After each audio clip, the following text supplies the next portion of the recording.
ನಮಸ್ಕಾರ ಎನ್ನ TV Kannada YouTube channel coffee ನ್ಯೂಸ್ಗೆ ಸ್ವಾಗತ. ನಾನು ಅಜ್ಜಂಪುರ ನಾಗೇಶ್. ನಾವಿರುವಂಥ ಗ್ರಾಮ ಸ್ವಗ್ರಾಮ ಹೆಚ್ಚು ಹೆಸರನ್ನು ಮಾಡಬೇಕಾದರೆ ಇಲ್ಲ ಒಂದು ಊರಿನಲ್ಲಿ ಯಾವುದಾದ್ರೂ ರೀತಿಯಲ್ಲಿ ಸಮಾಜ ಸೇವೆಯನ್ನು ಮಾಡಬೇಕಾಗುತ್ತದೆ, ಇಲ್ಲ ಅಂತಂದರೆ ಗುಡಿ ಗೋಪುರಗಳನ್ನು ಕಟ್ಟಬೇಕಾಗುತ್ತದೆ, ಇಲ್ಲಾಂದರೆ ಉತ್ತಮ ಶಿಕ್ಷಣವನ್ನು ಪಡೆದಾಗ ಆ ಒಂದು ಊರಿಗೆ ಹೆಚ್ಚು ಮನ್ನಣೆ ಹಾಗೂ ಹೆಸರನ್ನು ಬರ್ತದೆ. ಅದೇ ರೀತಿಯಾಗಿ ಚಿಕ್ಕಮಗಳೂರು ಜಿಲ್ಲೆ ಅಜ್ಜಂಪುರ ತಾಲೂಕಿನ ಬಗ್ಗೊಳ್ಳಿ ಗ್ರಾಮ ಈ ಒಂದು ನಾಣ್ಣುಡಿಗೆ ಸಾಕ್ಷಿಯಾಗಿ ಭೂತವಾಗಿದೆ.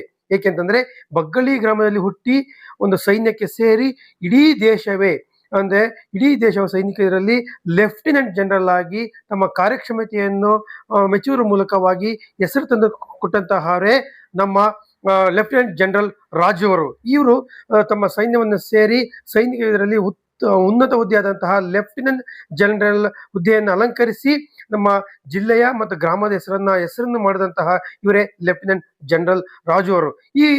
ಈ ಒಂದು ಸಂದರ್ಭದಲ್ಲಿ ಅವರು ತಮ್ಮ ಸ್ವಗ್ರಾಮವಾದಂತಹ ಬಗ್ಗೊಳ್ಳಿ ಗ್ರಾಮದಲ್ಲಿ ಶೈಕ್ಷಣಿಕವಾಗಿ ಎಲ್ಲಾ ರೀತಿಯಿಂದ ಇದನ್ನ ಉತ್ತೇಜನ ಮಾಡಬೇಕೆಂದು ನಿವೃತ್ತಿ ಜೀವನವನ್ನ ತಮ್ಮ ಗ್ರಾಮದಲ್ಲಿ ಕಳೀತಿದ್ದಾರೆ. ಇವರ ತಂದೆಯ ಹೆಸರಲ್ಲಿ ಬಗ್ಗೊಳ್ಳಿ ದೊಡ್ಡ ಬಸಪ್ಪ ಎಂಬ ರೂರಲ್ ವೆಲ್ಫೇರ್ ಟ್ರಸ್ಟ್ ಅನ್ನು ಆರಂಭ ಮಾಡುವ ಮೂಲಕವಾಗಿ ಶಿಕ್ಷಣವನ್ನ ಮಕ್ಕಳಿಗೆ ನೀಡಬೇಕು ನಿಟ್ಟಿನಲ್ಲಿ ಒಂದು ಸರ್ಕಾರಿ ಆ ಗ್ರಾಮದಲ್ಲಿರುವಂತಹ ಸರ್ಕಾರಿ ಪ್ರೌಢಶಾಲೆ ಬಗ್ಗೊಳ್ಳಿ ಗ್ರಾಮ ಇದಕ್ಕೆ ಹೆಚ್ಚು ಅನುದಾನವನ್ನು ನೀಡುವ ಮೂಲಕವಾಗಿ ಹೆಚ್ಚು ತಮ್ಮನ್ನು ತಾವು ತೊಡಗಿಸಿಕೊಳ್ಳುವುದರ ಮೂಲಕವಾಗಿ ಹೆಚ್ಚು ಮನ್ನಣೆಯನ್ನ ಪಡೆದುಕೊಳ್ಳುತ್ತಿದ್ದಾರೆ.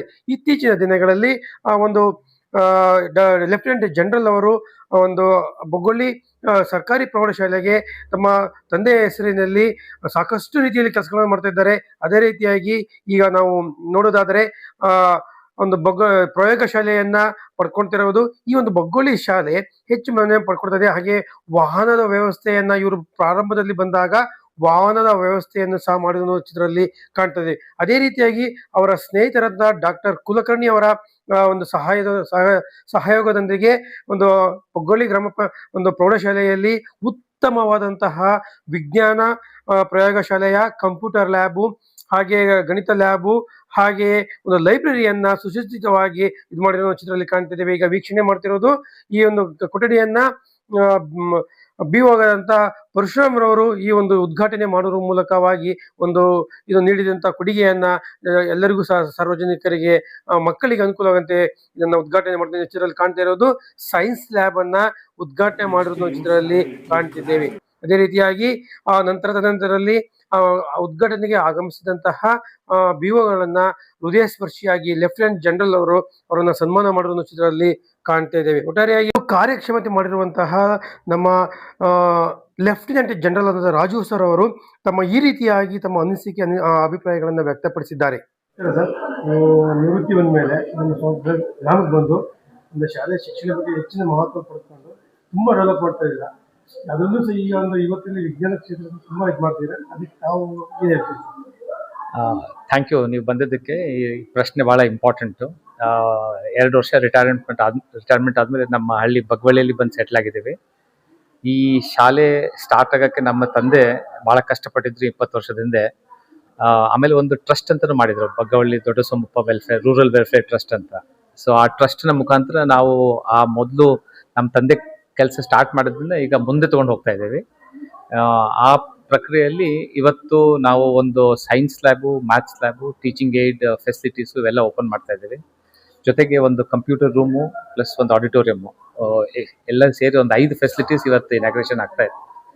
ಸೊ ನಮಗೆ, ನಮ್ಮ ಹಳ್ಳಿಗೆ, ನಮ್ಮ ಟ್ರಸ್ಟ್ಗೆ ಇವತ್ತೊಂದು ಭಾಳ ಮುಖ್ಯ ದಿನ. ಯಾಕಂದರೆ ನಮ್ಮ ಹಳ್ಳಿಯ ಜನಾಂಗಕ್ಕೆ, ನಮ್ಮ ಹಳ್ಳಿಯ ಮಕ್ಕಳಿಗೆ ಇದೊಂದು ಒಳ್ಳೆ opportunity. And I am sure ಇಲ್ಲಿ ಮಕ್ಕಳು ಈ ಫೆಸಿಲಿಟೀಸನ್ನು ಚೆನ್ನಾಗಿ ಯೂಸ್ ಮಾಡ್ಕೊಂಡು ಮುಂದೆ ವಿದ್ಯಾವಂತರಾಗಲಿ, ನಮ್ಮ ದೇಶದ ಒಳ್ಳೆ ಸಿಟಿಸನ್ಸ್ ಆಗಲಿ ಅಂತ ನನ್ನ ಒಂದು ಬಯಕೆ. ಪ್ರಯೋಗಶಾಲೆ ನಮ್ಮ ಬಡ ಮಕ್ಕಳಿಗೆ ಅಂದರೆ ಸರ್ಕಾರಿ ಶಾಲೆ ಇರುವಂಥ ಮಕ್ಕಳಿಗೆ ಅನುಕೂಲವಾದ ರೀತಿಯಲ್ಲಿ ನಾವು ಮಾಡಿದ್ದೇವೆ. ಹಾಗೂ ನಮ್ಮ ಸ್ನೇಹಿತರಾದಂಥ ಇವರು ಡಾಕ್ಟರ್ ಕುಲಕರ್ಣಿ ಅವರ ಒಂದು ಸೈಂಟಿಸ್ಟ್ ಕುಲಕರ್ಣಿ ಅವರ ಸಹಯೋಗದೊಂದಿಗೆ ಒಂದು ಸೈನ್ಸ್ ಲ್ಯಾಬನ್ನು ಮಾಡಿದ್ದಾರೆ.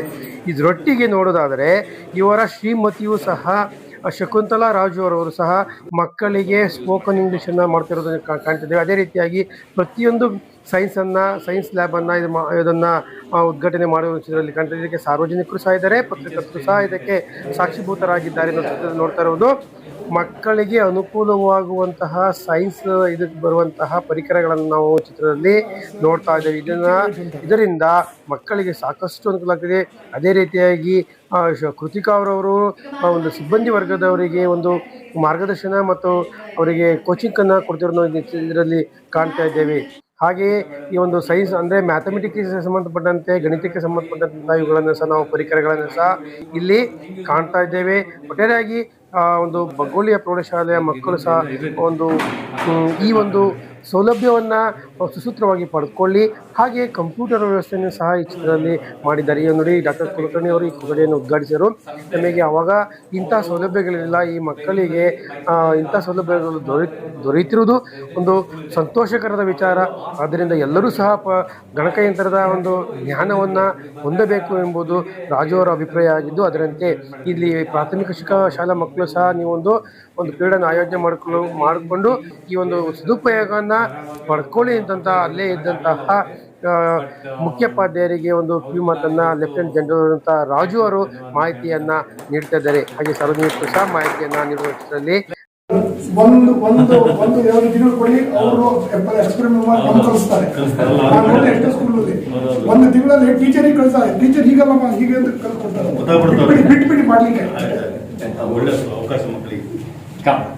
ಸೊ ವೈಸ್ ಅಡ್ಮಿರಲ್ ಅಂದ್ರೆ ನೇವಿಯಲ್ಲಿ 3 ಸ್ಟಾರ್ ಜನರಲ್, ಲೆಫ್ಟಿನೆಂಟ್ ಜನರಲ್ ಅಂತ ನೇವಿನಲ್ಲಿ ಆ ಹುದ್ದೆಗೆ ಹೋಗಿದ್ದವರು.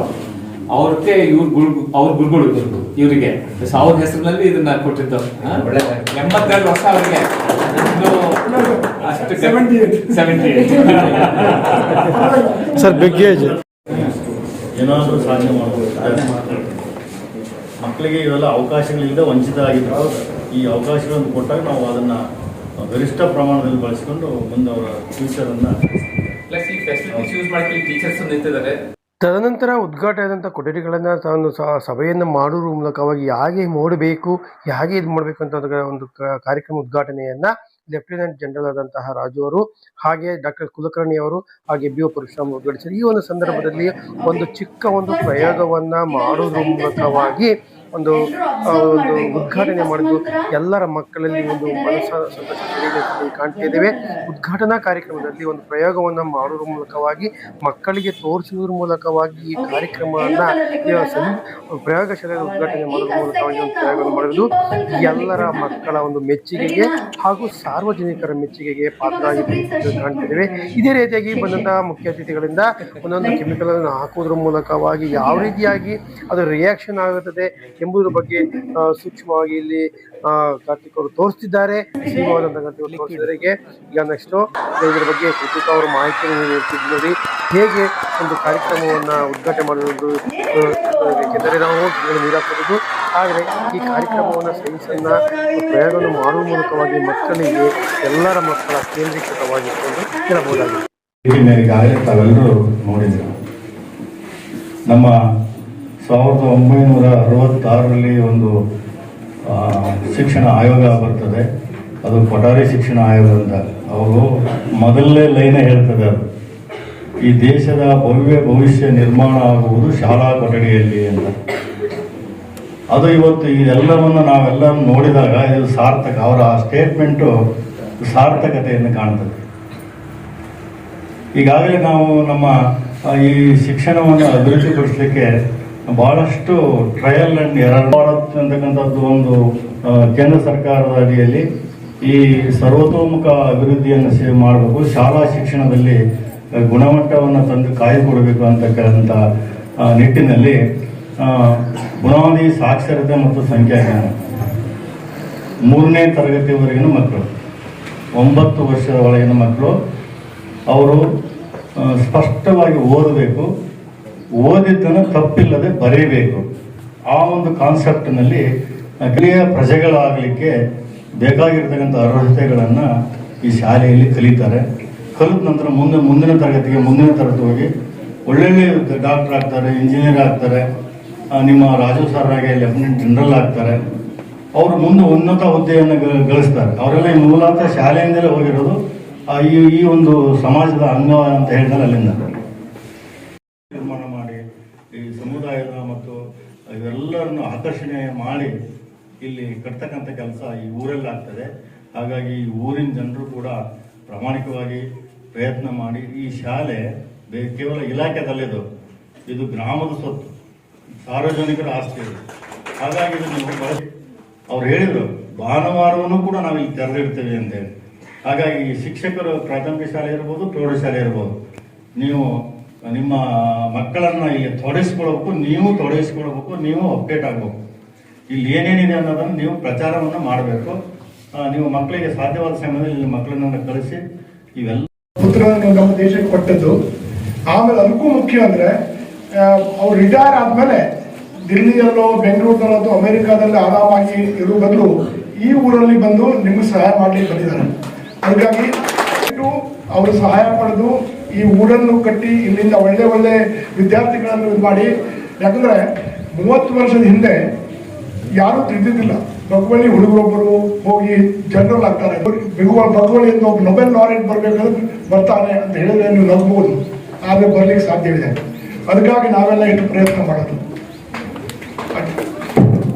ಈಗ ನಿಮ್ಗೆ ಮಕ್ಕಳೇ ಕೇಳಿದ್ರೆ ಜಗತ್ತಿನಲ್ಲಿ ಮುಂದುವರಿದ ರಾಷ್ಟ್ರ ಯಾವುದು ಒಂದೆರಡು ಹೆಸರು ಹೇಳ್ತೀರಾ? ವಿಜ್ಞಾನದಲ್ಲಿ ಮುಂದೆ ಹೋಗಿದ್ದು. ಅದನ್ನ ಏನ್ ಮಾಡ್ತಾರೆ? ವಿಜ್ಞಾನದಲ್ಲಿ ಎಲ್ಲ ಮುಂದುವರೆ ಏನಾಗುತ್ತೆ? ನಂಬರ್ 1 ಅಫ್ಕೋರ್ಸ್ ಜನರು ಆಮೇಲೆ ಶ್ರೀಮಂತ ಆಗ್ತಾರೆ. ಇನ್ಫ್ರಾಸ್ಟ್ರಕ್ಚರ್, ನಿಮ್ಮ ರೋಡ್, ಬರೀ ಇನ್ಸ್ಟ್ರೂಮೆಂಟು, ಎಕ್ವಿಪ್ಮೆಂಟು, ಲ್ಯಾಬೋರೇಟರಿ ಏನು ಸಿಕ್ಕಿದ್ರು ಉಪಯೋಗ ಇಲ್ಲ. ಅದಕ್ಕೆ ಬೇಕಾದದ್ದು man power. Particularly science and technology depends on the brain power. So ಕಾರ್ಯಕ್ರಮ ನಡೆಯುವಂತಹ ವೇದಿಕೆಯಲ್ಲಿ ಮಕ್ಕಳು ಸಹ ತಾವು ಮಾಡಿಕೊಂಡ ಪ್ರಾಥಮಿಕ ಮತ್ತು ಪ್ರೌಢಶಾಲೆಯ ಮಕ್ಕಳು ಸಹ ತಮ್ಮ ವಿವಿಧ ಪ್ರಯೋಗವನ್ನು ಮಾಡುವ ಮೂಲಕವಾಗಿ ಒಂದು ಎಲ್ಲರ ಮೆಚ್ಚುಗೆಗೆ ಪಾತ್ರ ಕಾಣ್ತಿದೆ. ಇದರಲ್ಲಿ ಒಂದು ಶ್ವಾಸಕೋಶ ಯಾವ ರೀತಿಯಾಗಿ ಉಸಿರಾಟವನ್ನು ಮಾಡುತ್ತದೆ ಎಂಬುದರ ಬಗ್ಗೆ ಒಂದು ಸಣ್ಣ ಎಕ್ಸ್ಪೆರಿಮೆಂಟನ್ನು ಮಾಡುವ ಮೂಲಕವಾಗಿ ಈ ಚಿತ್ರದಲ್ಲಿ ನಾವು ಕಾಣ್ತಾ ಇದ್ದೀವಿ. ಅದೇ ರೀತಿ ಒಂದು ಪ್ರೌಢಶಾಲಾ ವಿದ್ಯಾರ್ಥಿಗಳು ಸಹ ಒಂದು ಡೆಮೋವನ್ನು ಇಲ್ಲಿ ತೋರಿಸಿದ್ದು ಸಹ ಕಾಣ್ತಾ ಇದ್ದೇವೆ. ಈ ಸಂದರ್ಭದಲ್ಲಿ ಒಂದು ಕಾರ್ಯಕ್ರಮದ ಬಗ್ಗೆ ವಿದ್ಯಾರ್ಥಿಗಳು, ಶಿಕ್ಷಕ ವೃಂದದವರು ಹಾಗೂ ಸಾರ್ವಜನಿಕರು ಈ ರೀತಿಯಾಗಿ ತಮ್ಮ ಅನಿಸಿಕೆಯನ್ನ ವ್ಯಕ್ತಪಡಿಸಿದ್ದಾರೆ. ನನ್ನ ಹೆಸರು ಗೌತಮ್. ನಾನು 10ನೇ ತರಗತಿಯಲ್ಲಿ ಬಗ್ಗವಳ್ಳಿಯಲ್ಲಿ ಓದುತ್ತಿದ್ದೇನೆ. ನಮಗೆ ಸೈನ್ಸ್ ಮೊದಲು ನಾವು ಎಕ್ಸ್ಪೆರಿಮೆಂಟ್ ಮಾಡ್ತಿರ್ಲಿಲ್ಲ. ಇದರಿಂದ ತುಂಬಾ ಅನುಕೂಲ ಆಯ್ತು. ಇವಾಗ ನಾವು ಎಕ್ಸ್ಪೆರಿಮೆಂಟ್ ಮಾಡಿ ನಾವು ಕಲಿಬಹುದು. ಇದನ್ನ ನಾವು ಎಕ್ಸಾಮ್ ಅಲ್ಲಿ ಬರೆಯಕ್ಕೆ ತುಂಬಾ ಅನುಕೂಲ ಆಗುತ್ತೆ. ಬೇಗ ನಾವು ಅರ್ಥ ಆಗುತ್ತೆ. ಕಾನ್ಸೆಪ್ಟ್ಸ್, ಯಾವ್ದೇ ಕಾನ್ಸೆಪ್ಟ್ಸ್ ಆಗ್ಲಿ ಬಾಯಿಗೆ ಹೇಳಕ್ಕಿಂತ ಎಕ್ಸ್ಪೆರಿಮೆಂಟ್ ಮಾಡೋದು ಚಂದ ಅಂತ ರಾಜು ಸರ್ ಅರ್ಥ ಮಾಡ್ಕೊಂಡು ನಮಗೆ ಸೈನ್ಸ್ ಲ್ಯಾಬ್ ಕೊಟ್ಟಿದ್ದಾರೆ. ಅವರಿಗೂ ಮತ್ತೆ ಜ್ಞಾನಪ್ರೋ ಅವ್ರ ತಂಡಕ್ಕೂ ನನ್ನ ಹೃತ್ಪೂರ್ವಕವಾದ ಧನ್ಯವಾದಗಳು. BS ರಾಜು ಅವರು ಲೆಫ್ಟಿನೆಂಟ್ ಜನರಲ್ ಆಗಿ ನಿವೃತ್ತಿಯಾದ ನಂತರ ಇದೇ ಊರಿನಲ್ಲಿ ಅವರು ನೆಲೆಸಿದ್ರು. ತದನಂತರ ಕಳೆದ ಸಾಲಿನಿಂದ ಅವರು ನಮ್ಮ ಶಾಲೆಯಲ್ಲಿ ವಿಶೇಷವಾಗಿ ಮುತುವರ್ಜಿ ವಹಿಸಿ ಕೆಲವು ಕಾರ್ಯಕ್ರಮಗಳನ್ನು ಹಮ್ಮಿಕೊಂಡ್ರು. ಶಾಲೆಯ ಶೈಕ್ಷಣಿಕ ಅಭಿವೃದ್ಧಿಗೋಸ್ಕರ ದೂರದಿಂದ ನಡೆದುಕೊಂಡು ಬರೆದಿದ್ದಂತಹ ಮಕ್ಕಳಿಗೋಸ್ಕರ ಸುಮಾರು 28 ಲಕ್ಷ ರೂಪಾಯಿಗಳ ವೆಚ್ಚದಲ್ಲಿ ಶಾಲೆಗೆ ದಾನಿಗಳ ಮೂಲಕ ಬಸ್ಸನ್ನು ದೊರಕಿಸಿಕೊಟ್ರು. ಕಳೆದ ಅಕ್ಟೋಬರ್ನಿಂದ ಮಕ್ಕಳು ಆ ಬಸ್ ಮೂಲಕ ನಮ್ಮ ಶಾಲೆಗೆ ಬರ್ತಾ ಇದ್ದಾರೆ. ಸುಮಾರು 6-7 ಕಿಲೋಮೀಟರ್ಗಳಿಂದ ಮಕ್ಕಳು ಬರ್ತಾ ಇದ್ರು. ಈಗ ಅವರು ಆ ಬಸ್ ಮೂಲಕ ಶಾಲೆಯನ್ನ ಸುರಕ್ಷಿತವಾಗಿ ತಲುಪ್ತಾ ಇದ್ದಾರೆ.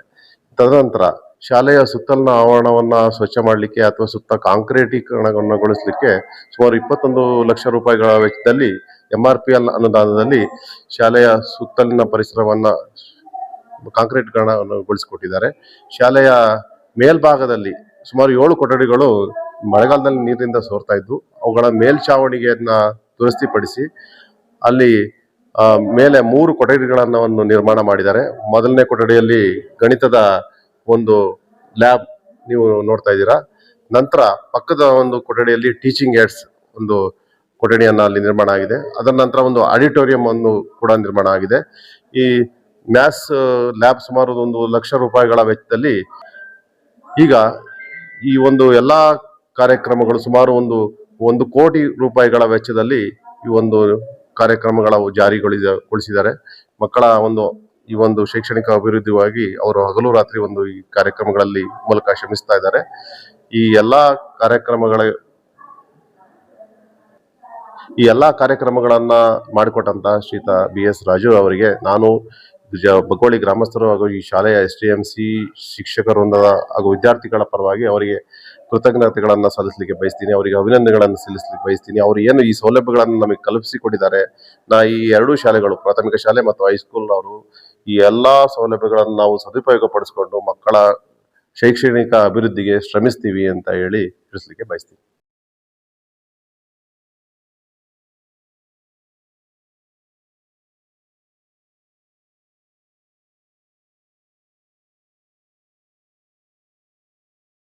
ಹಾಗೆಯೇ ಒಂದು ದೊಡ್ಡ ಮನುಷ್ಯದ ದೊಡ್ಡ ಗುಣ ಇರುತ್ತೆ ಎಂಬುದಕ್ಕೆ ಇದೇ ಉದಾಹರಣೆ. ಯಾಕೆಂತಂದ್ರೆ ನಿವೃತ್ತರಾದಂಥ ಲೆಫ್ಟಿನೆಂಟ್ ಜನರಲ್ ರಾಜರು ಉದ್ಘಾಟನೆಗೆ ಆಗಮಿಸಿದರು. ಅವರು ಆದರೂ ಸಹ ಒಂದು ಕೊಠಡಿಯನ್ನ ಅಲ್ಲೇ ಇದ್ದಂಥ ಸಾರ್ವಜನಿಕರ ಕೈಯಲ್ಲಿ ಉದ್ಘಾಟನೆ ಮಾಡುವುದರ ಮೂಲಕವಾಗಿ ತಮ್ಮ ದೊಡ್ಡತನವನ್ನ ಮೆರೆದಿದ್ದಾರೆ. ಸರ್, ನಾವು ಬಗ್ಗೊಳ್ಳಿಲಿ ಹೈಸ್ಕೂಲು ಆಗಿದ್ದು ಒಂದು ದೊಡ್ಡ ಸಾಧನೆನೇ. ರಾಜು ಅವರ ತಂದೆ ಈ ಹೈಸ್ಕೂಲ್ ಆಗಲಿಕ್ಕೆ ಕಾರಣಕರ್ತರವರು. ಆ ನಂತರ ನಮ್ಮೂರ ಮಕ್ಕಳಿಗೆ ನಮ್ಮೂರಲ್ಲಿ ಶಾಲೆ ಲಭ್ಯವಾಯಿತು ಅನ್ನೋ ಸಂತೋಷ ಇತ್ತು. ಆದರೆ ರಾಜು ಅವರು ಊರಿಗೆ ಬರೋದಕ್ಕಿಂತ ಮುಂಚಿತವಾಗಿ ಈ ಶಾಲೆನ ಸ್ವಲ್ಪ ಪ್ರಮಾಣದಲ್ಲಿ ಅಭಿವೃದ್ಧಿ ಪಡಿಸಿದ್ರು ಅಷ್ಟೇ, ಪೋಷಕರು ಅಥವಾ ಸಾರ್ವಜನಿಕರು ಸೇರಿ. ಈ ವಿರೋಧಾಭಾಸಗಳ ನಡುವೆನೂ ರಾಜು ಅವರು ಊರಿಗೆ ಬಂದ ನಂತರ ಸಮಗ್ರವಾಗಿ ಅಭಿವೃದ್ಧಿಯನ್ನು ಕಾಣ್ತಾ ಇದೆ. ಅವರ ಉದ್ದೇಶ ಏನು ಅಂತ ಅಂದರೆ, ನಮ್ಮೂರ ಮಕ್ಕಳು ನಮ್ಮೂರ ಶಾಲೆಯಲ್ಲಿ ಕಲಿಯಂತ ಆಗಬೇಕು, ಬೇರೆ ಊರುಗಳಿಗೆ ಹೋಗಿ ಕಲಿಯೋದ್ರ ಬದಲಾಗಿ ನಮ್ಮೂರ ಮಕ್ಕಳು ನಮ್ಮೂರ ಶಾಲೆಯಲ್ಲಿ ಕಲಿಯುವಂತ ಆಗಬೇಕು. ಬಹುಶಃ ಈ ಸಮಗ್ರ ಅಭಿವೃದ್ಧಿಯನ್ನು ನೋಡಿ ನಮ್ಮ ಮಕ್ಕಳು ಯಾವ ನಗರ ಪ್ರದೇಶದ ಮಕ್ಕಳಿಗೂ ಸಾಟಿ ಇಲ್ಲದಂತೆ, ಅಂದರೆ ಅವರಿಗೆ ಕಾಂಪಿಟೇಟರ್ ಆಗಿ ಮಕ್ಕಳು ಬೆಳೀತಾರೆ ಅನ್ನೋದು ನಮಗೊಂದು ನಂಬಿಕೆ ಇದೆ. ತುಂಬ ಸಂತೋಷನೂ ಆಗ್ತಾ ಇದೆ. ಅದರಲ್ಲಿ ಒಂದು ವೇದಿಕೆಯ ಒಂದು ಇದರಲ್ಲಿ ಪ್ರಾಥಮಿಕ ಶಾಲೆಯ ಮಕ್ಕಳು ಸಹ ಭಾಗವಹಿಸಿ ಸಣ್ಣ ಪ್ರಯೋಗಗಳನ್ನು ಮಾಡುವುದರ ಮೂಲಕವಾಗಿ ಮುಖ್ಯ ಅತಿಥಿಗಳನ್ನ ತಮ್ಮ ಆಕರ್ಷಣೆಯ ಕೇಂದ್ರವಾಗಿ ಮಾಡಿಕೊಂಡು ಈ ಒಂದು ಸಮಾರಂಭದಲ್ಲಿ ವಿದ್ಯಾರ್ಥಿಗಳು, ಸಾರ್ವಜನಿಕರು ಹಾಗೂ ಲೆಫ್ಟಿನೆಂಟ್ ಜನರಲ್ ಆದಂತಹ ರಾಜು ಅವರ ಧರ್ಮಪತ್ನಿಯಾದಂತಹ ಶಕುಂತಲಾ ರಾಜು ಅವರು ಸಹ ಈ ಕಾರ್ಯಕ್ರಮದಲ್ಲಿ ಭಾಗವಹಿಸಿದ್ದರು. ಆದರೆ ಈ ಒಂದು ಕಾರ್ಯಕ್ರಮ ಇದು ಮಕ್ಕಳಿಗೆ ಅತ್ಯುತ್ತಮವಾಗಿತ್ತು. ಆದರೆ ಅಜ್ಜಂಪುರ ತಾಲೂಕಿನ ಬಗ್ಗೊಳ್ಳಿ ಗ್ರಾಮ ಪ್ರೌಢಶಾಲೆ ವಿಭಾಗದಲ್ಲಿ ಹೆಚ್ಚು ಮನ್ನಣೆಯನ್ನ ಪಡ್ಕೊಳ್ತಾ ಇದೆ. ಇದಕ್ಕೆ ಕಾರಣೀಭೂತರಾದಂತಹ ಲೆಫ್ಟಿನೆಂಟ್ ಜನರಲ್ ಆದಂತಹ ರಾಜು ಅವರಿಗೆ ನಾವೆಲ್ಲರೂ ಸಹ ಅಭಿನಂದನೆಯನ್ನು ಹೇಳ್ತಾ ಹೋಗೋಣ. ಯಾಕೆಂದ್ರೆ ಮಕ್ಕಳ ಅಭಿವೃದ್ಧಿಗೆ ತಮ್ಮ ಎಲ್ಲವನ್ನೂ ಸಹ ಮುಡುಪಾಗಿ ಇಟ್ಟಿದ್ದಾರೆ.